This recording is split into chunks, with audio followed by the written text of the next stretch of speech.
선생님, 오늘은 자고 가세요. 준석의 떨리는 목소리가 고요한 거실에 울렸습니다. 민정의 손을 잡은 그의 손바닥에서 땀이 났죠. 52세 홀아버지와 34세 과외 선생님. 그 순간 둘 사이의 모든 경계가 무너져 내렸습니다.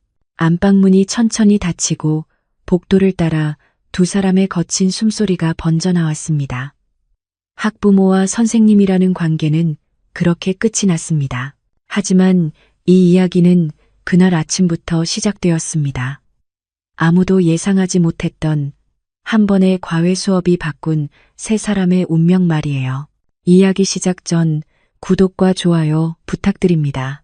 감사합니다. 현관문이 열리는 소리와 함께 이민정이 처음 강준석의 집에 들어섰습니다. 문틈으로 스며드는 가을 햇살이 그녀의 베이지색 코트를 비췄죠. 52세의 준석은 중견기업을 경영하는 사장이었지만 집안은 혼자 사는 남자의 집답게 어딘가 정리되지 않은 느낌이 물씬 풍겼습니다.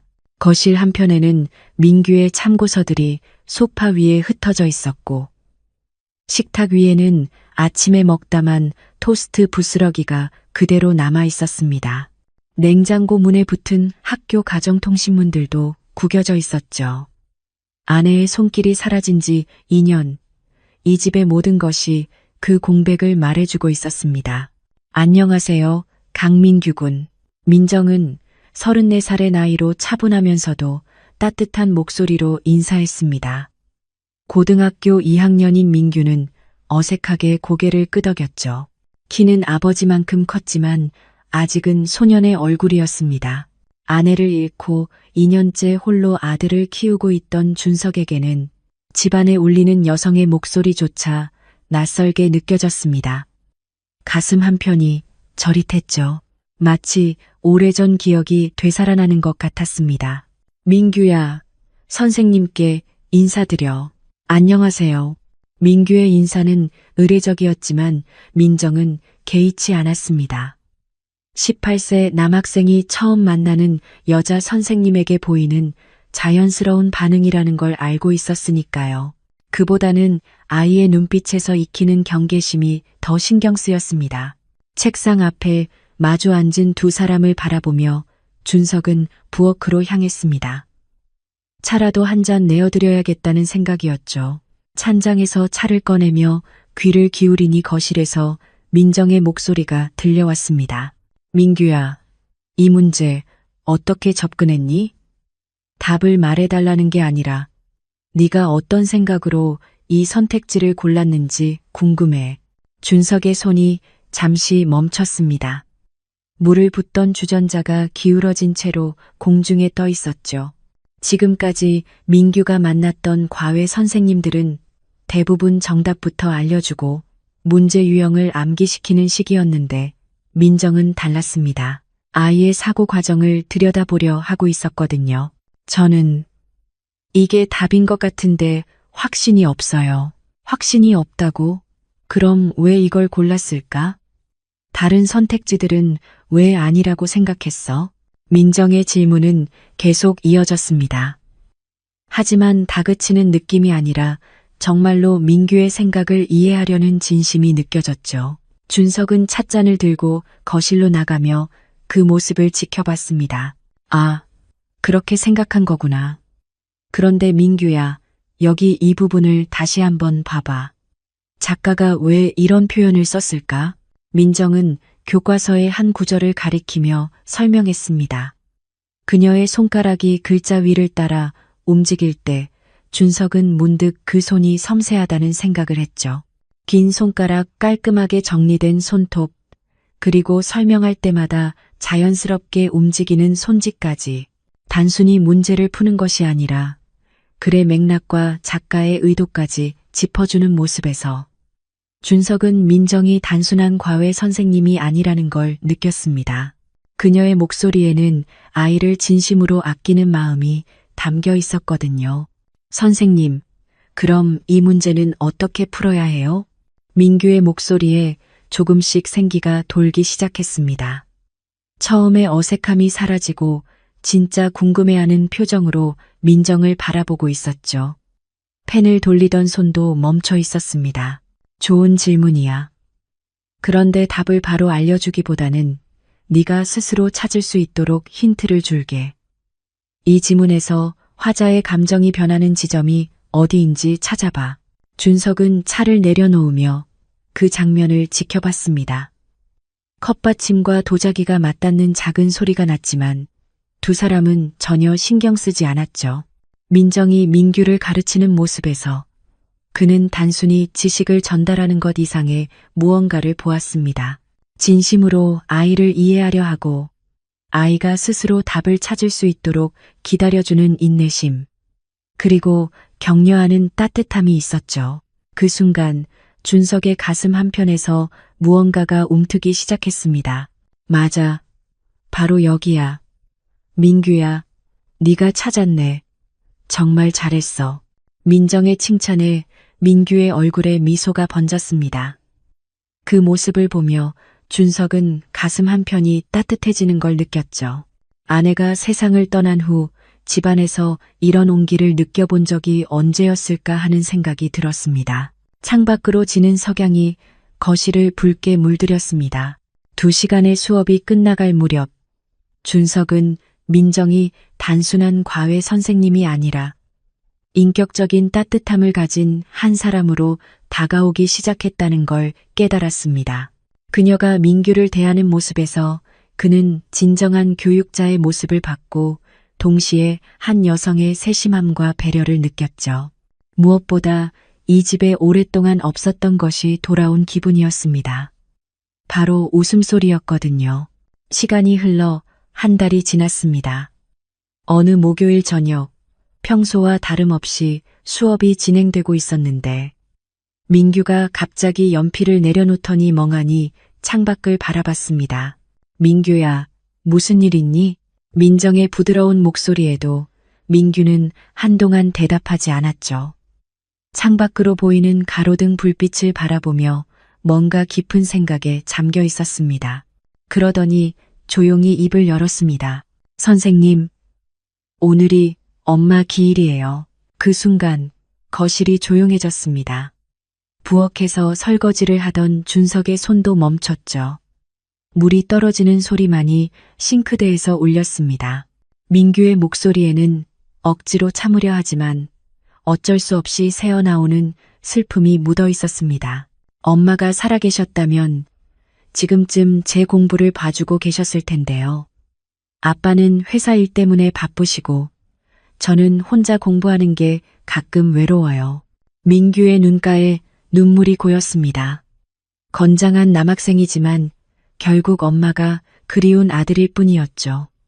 어깨가 작게 떨리고 있었습니다. 민정은 잠시 말을 잃었습니다. 어떤 위로를 건네야 할지, 무슨 말을 해야 할지 고민이 됐거든요. 하지만 그 순간 민규의 떨리는 어깨를 보며 그녀는 자신도 모르게 그의 어깨에 손을 올렸습니다. 민규야, 민정의 목소리가 약간 떨렸습니다. 그 순간 어린 시절 자신의 모습이 떠올랐죠. 홀어머니 밑에서 자라며 아버지의 빈자리를 그리워했던 지난날의 기억들이 물밀듯 밀려왔습니다. 나도 아빠 없이 자랐어. 엄마 혼자 나를 키우시느라 많이 힘드셨지. 평소에는 숨기고 있던 자신의 상처가 민규의 슬픔과 겹치면서 다시 아프기 시작했습니다. 부엌에 서 있던 준석은 두 사람의 대화를 들으며 가슴이 먹먹해졌습니다. 손에 들고 있던 그릇을 조용히 싱크대에 내려놓았죠. 민규의 슬픔도 민정의 아픔도 모두 자신이 가진 상처와 닮아 있었거든요. 세 사람 모두 각자의 방식으로 가족의 빈자리를 견디고 있었던 것이죠. 민규야, 엄마가 안 계신 게 외롭고 슬프겠지만 너에게는 정말 좋은 아빠가 계셔. 아빠가 얼마나 너를 사랑하시는지 선생님이 봐도 알겠어. 민정은 민규를 바라보며 진심으로 말했습니다. 그리고 잠시 망설이더니 조용히 덧붙였죠. 그리고 선생님이 있잖아. 엄마를 대신할 수는 없지만 네가 외롭지 않도록 옆에서 함께 할 수 있어. 민규는 고개를 끄덕였습니다. 눈물을 닦으며 다시 연필을 들었지만 이전과는 다른 눈빛이었죠. 민정을 바라보는 시선에 경계심 대신 신뢰가 자리 잡기 시작했습니다. 준석은 그 모습을 지켜보며 마음이 복잡해졌습니다. 민정이 민규를 위로하는 모습에서 그는 아내가 없는 이 집에 따뜻함을 불어넣어주는 존재를 발견했습니다. 동시에 민정 자신도 상처를 가진 사람이라는 걸 알게 되면서 그녀에 대한 마음이 더욱 깊어졌죠. 선생님, 고마워요. 그리고 앞으로 더 열심히 공부할게요. 민규의 말에 민정은 미소를 지었습니다. 그 미소를 보며 준석은 민정이 단순히 과외 선생님을 넘어서 이 가족의 일부가 되어가고 있다는 걸 느꼈습니다.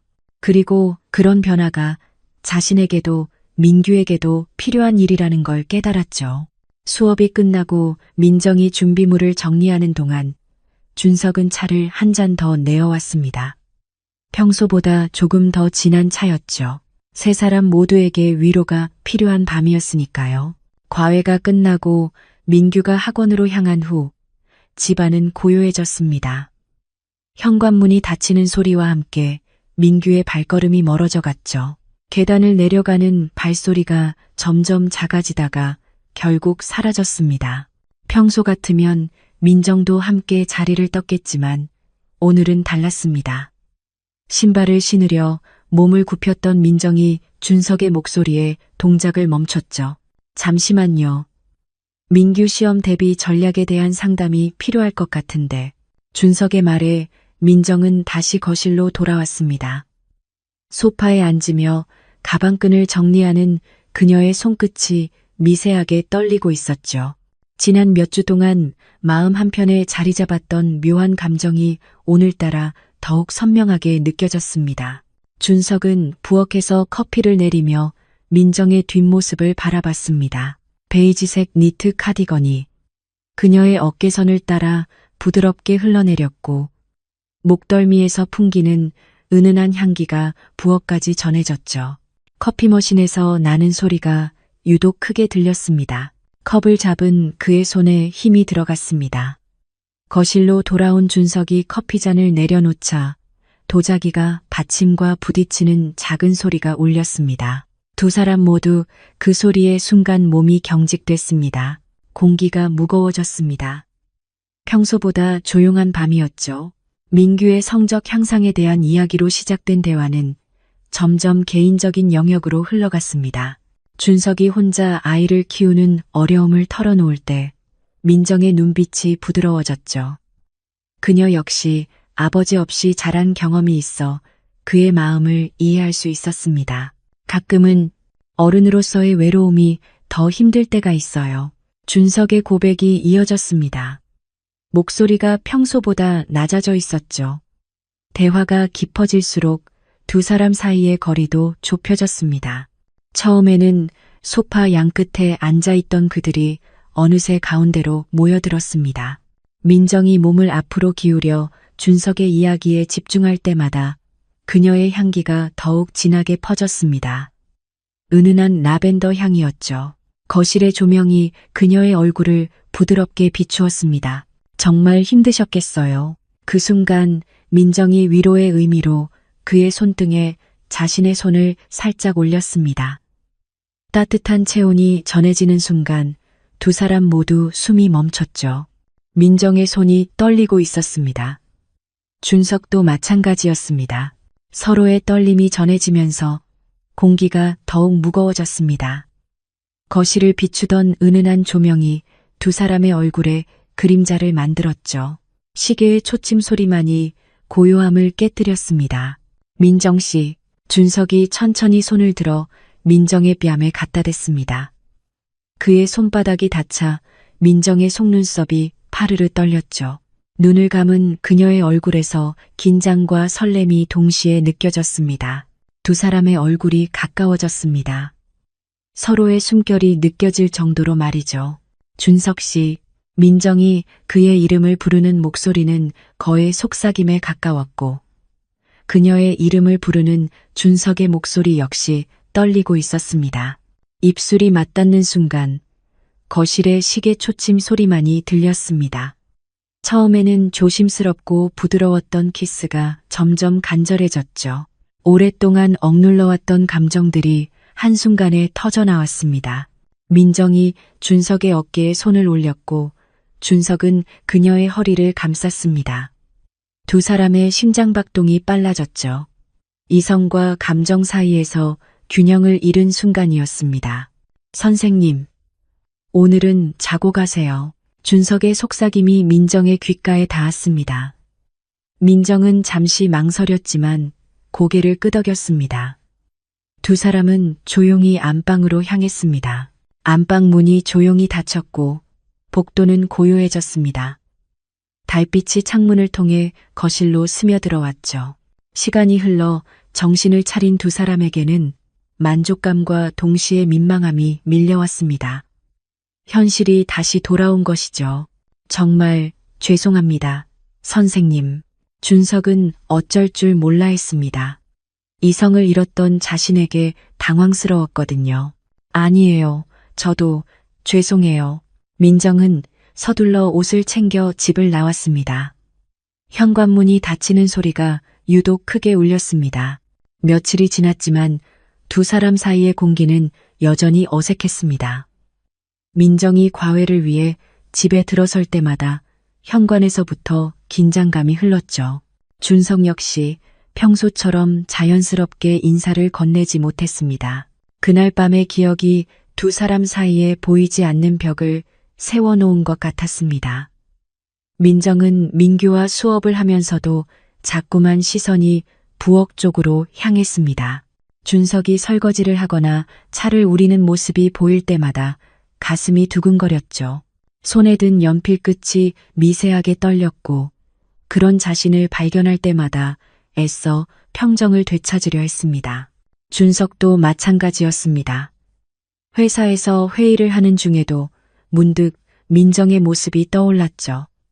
그녀의 향기, 떨리던 손끝, 그리고 그날 밤의 따뜻함까지 업무에 집중해야 할 순간에도 자꾸만 마음이 집으로 향했습니다. 하지만 시간이 지나자 더 큰 문제가 생기기 시작했습니다. 동네 사람들이 하나둘씩 눈치채기 시작한 거죠. 그 집 과외 선생님, 요즘 밤늦게까지 있더라. 맞아. 어제도 9시 넘어서 나오는 걸 봤어.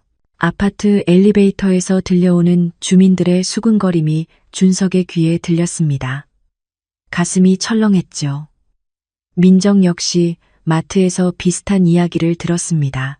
계산대에서 기다리는 동안 앞에 선 아주머니들의 대화가 귀에 들렸거든요.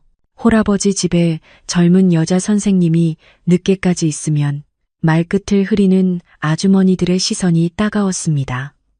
민정의 얼굴이 붉어졌죠. 무엇보다 걱정되는 건 민규가 알게 될 가능성이었습니다. 두 사람 모두 같은 생각을 하고 있었거든요. 그런 불안감이 관계에 그림자를 들이우기 시작했습니다. 그리고 그 예감은 현실이 되었습니다. 민정과 준석의 관계가 깊어진 지 3주 정도 지났을 무렵 민규는 집안의 미묘한 변화를 감지하기 시작했습니다. 처음에는 막연한 느낌이었죠. 평소보다 아빠가 기분 좋아 보인다거나 민정 선생님이 예전보다 더 자주 웃는다거나 하는 작은 변화들이었습니다.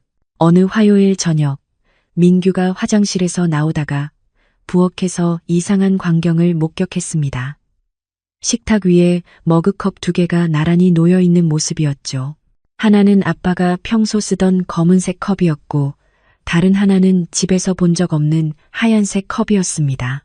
민규의 눈썹이 살짝 찌푸려졌습니다. 며칠 후에는 더 확실한 단서를 발견했습니다. 밤늦게 잠에서 깨어 화장실에 가던 중 아빠 방에서 낮은 목소리가 들려오는 걸 들었거든요. 두 사람의 대화 소리였습니다. 민규는 발걸음을 멈추고 귀를 기울였지만 내용은 정확히 들리지 않았죠. 다만 아빠의 목소리가 평소보다 부드럽다는 걸 느꼈습니다. 그 다음 날 과외 시간부터 민규의 태도가 달라지기 시작했습니다. 민정이 문제에 대해 다정하게 물어볼 때 민규는 일부러 고개를 돌리며 퉁명스럽게 대답했죠. 연필을 탁탁 두드리는 소리가 거실에 울렸습니다. 민정은 민규의 변화를 즉시 알아챘습니다. 평소 순수하고 예의 바른 아이였는데 갑자기 반항적인 모습을 보이기 시작한 거죠. 문제를 풀다가도 중간에 한숨을 쉬거나 설명을 들을 때도 집중하지 못하는 모습이 역력했습니다. 시간이 더 흘러 어느 금요일 밤 중요한 순간이 찾아왔습니다. 민규가 친구들과 함께 있다가 예상치 못한 사건에 휘말려 경찰서에 가게 된 거죠. 하필 그날은 준석이 출장 중이었습니다. 민규는 고민 끝에 민정에게 전화를 걸었습니다. 목소리는 평소보다 작았고 어색했지만 상황이 급박했습니다. 민정은 전화를 받자마자 준비를 시작했습니다. 밤늦은 시간이었지만 주저하지 않았죠. 경찰서에서 민정이 보호자 역할을 대신하며 차분하게 상황을 해결했습니다. 집에 돌아온 후 민규는 작은 목소리로 고마움을 표현했습니다. 하지만 그 말에는 복잡한 감정이 섞여 있었죠. 고마우면서도 어딘가 불편한 마음, 의지하고 싶으면서도 거리를 두고 싶은 상반된 감정이 얽혀 있었습니다. 그로부터 일주일 후 민정은 중요한 결정을 내렸습니다. 민규에게 부담이 된다면 과외를 그만두겠다고 말한 거죠. 목소리는 차분했지만 그 속에 담긴 아픔을 준석은 놓치지 않았습니다. 결국 민정이 마지막 수업을 진행했습니다. 평소와 다름없이 차분하게 문제를 설명했지만 목소리에 묻어나는 아쉬움을 감출 수는 없었죠. 민규도 뭔가 달라진 분위기를 느꼈습니다. 문이 닫히고 민정의 발소리가 멀어져 갔습니다. 집안이 갑자기 조용해졌죠. 새로운 과외 선생님은 40대 남성이었습니다. 경력은 풍부했지만 가르치는 방식이 민정과는 완전히 달랐죠. 민규는 수업 시간 내내 집중하지 못했습니다. 자꾸만 민정과 비교가 됐거든요. 성적도 눈에 띄게 떨어지기 시작했습니다. 모의고사 결과를 받아든 민규의 표정이 어두워졌죠. 민정이 떠난 지 한 달이 지났습니다. 어느 금요일 오후 민규가 성적 상담표를 들고 집에 들어섰습니다. 이번에는 거실 소파에 앉아 그 종이를 바라보며 깊은 생각에 잠겼습니다. 저녁 무렵 준석이 퇴근했습니다. 민규는 성적표를 아버지에게 건네며 조용히 입을 열었습니다. 성적이 떨어진 것에 대한 변명이 아니었습니다. 대신 그동안 자신이 느꼈던 솔직한 마음을 털어놓기 시작했죠. 민정 선생님이 싫었던 게 아니라 엄마가 없는 자리에 다른 누군가가 오는 것이 두려웠다는 고백이었습니다. 며칠이 지난 후 민규는 직접 민정을 찾아가기로 결심했습니다. 학원 앞에서 기다리는 민규의 모습은 어딘가 어른스러워 보였습니다. 근처 카페에 앉아 민규가 진심 어린 사과를 했습니다. 그리고는 조건을 제시했죠. 엄마 자리를 대신하는 것은 여전히 어렵지만 아빠 옆에 있는 것은 인정하겠다는 것이었습니다. 대신 두 가지 조건이 있었습니다. 첫째는 숨기지 말고 당당하게 행동할 것. 둘째는 중요한 시험이 끝나면 셋이 함께 식사를 하자는 것이었습니다. 민정은 민규의 제안에 눈물이 핑 돌았습니다. 일주일 후 민정이 다시 이 집으로 돌아왔습니다. 예전과는 분위기가 달랐죠. 더 이상 숨길 것도 어색해할 것도 없었습니다. 어느 저녁 세 사람이 한 식탁에 앉아 저녁을 먹었습니다. 민정이 끓인 된장찌개였죠. 민규가 국을 떠먹으며 작은 미소를 지었습니다. 엄마가 해주던 맛과는 다르지만 나쁘지 않네요. 그 순간 준석과 민정은 서로를 바라보며 미소를 나눴습니다. 완벽한 가족의 형태는 아닐지 몰라도 서로를 이해하고 배려하는 새로운 관계가 시작된 것 같았거든요. 누군가의 아버지로서 새로운 사랑을 시작한다는 건 결코 간단하지 않습니다. 늘 자식의 동의를 구해야 하니까요. 그럼에도 마지막 순간 선생님을 받아들이며 한 발짝 어른이 된 민규의 모습이 참 의젓하게 다가옵니다. 사랑이 아니어도 괜찮습니다. 때로는 한 번의 진심이 멈춰버린 인생의 시계를 다시 움직이게 하거든요. 오늘의 사연 재미있게 보셨다면 구독과 좋아요 부탁드립니다. 시청해주셔서 감사합니다.